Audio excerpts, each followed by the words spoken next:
Hi, I'm Frøydis Hamre. I work as a product owner at itslearning. In this video, I will give you an overview of our new tool for individual learning plans. The new tool will consist of three main parts. First of all, we've created a tool to allow administrators to create templates for the individual learning plans for their organization.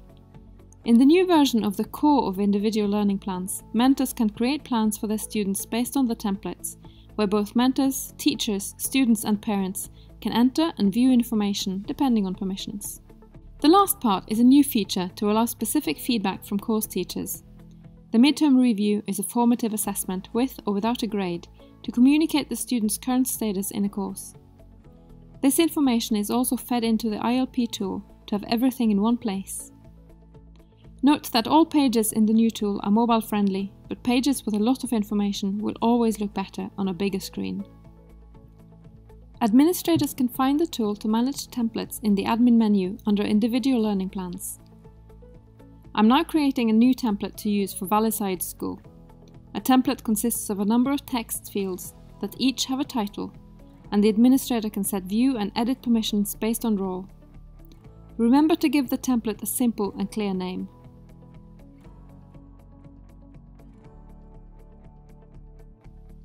I'm now logged in as a mentor and I open the individual learning plans from my mentor menu. The starting view is the first tab with an overview of all current plans. In case a student does not have any current plan, he will still show up in this list and can be selected when I want to create plans for one or more students or the whole group. I give the plan a title and set the start and in this case also an end date. I'm able to select which template I want to use depending on what my administrator has made available for my organization. Upon save, I return to the list, where I also can make plans visible for students and parents with a single click. Note that this page is actually a list of current plans, so if any student has two current plans, that student will be shown twice. Opening the plan for a student, I also have an easy way to navigate between students, so I don't have to go back and forth. The next tab is for archived plans. Plans with a defined end date will be moved here automatically when that end date is passed.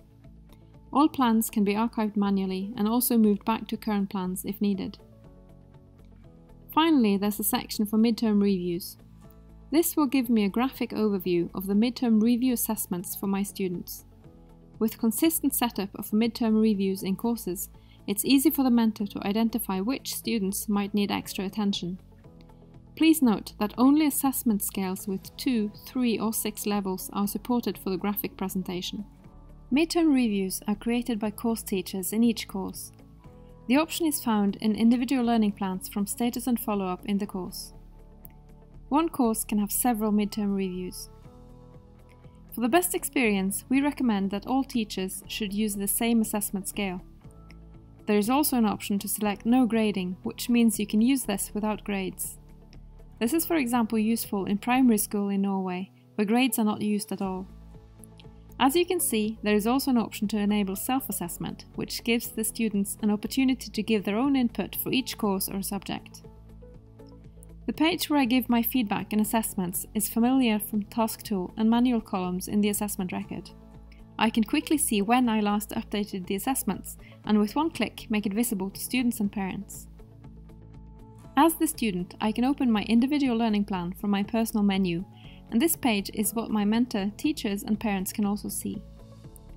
A couple of midterm reviews allow me to add self-assessment, and my mentor has created a plan using a template that has a field where I can write my own feedback. And finally, I'm logged in as a parent. I'm at my child's page and find the individual learning plans in one of the content blocks on the page. This would list all her current plans if there were more than one. Following the link, I get to the same page as all the other users and can see the midterm reviews from all her courses.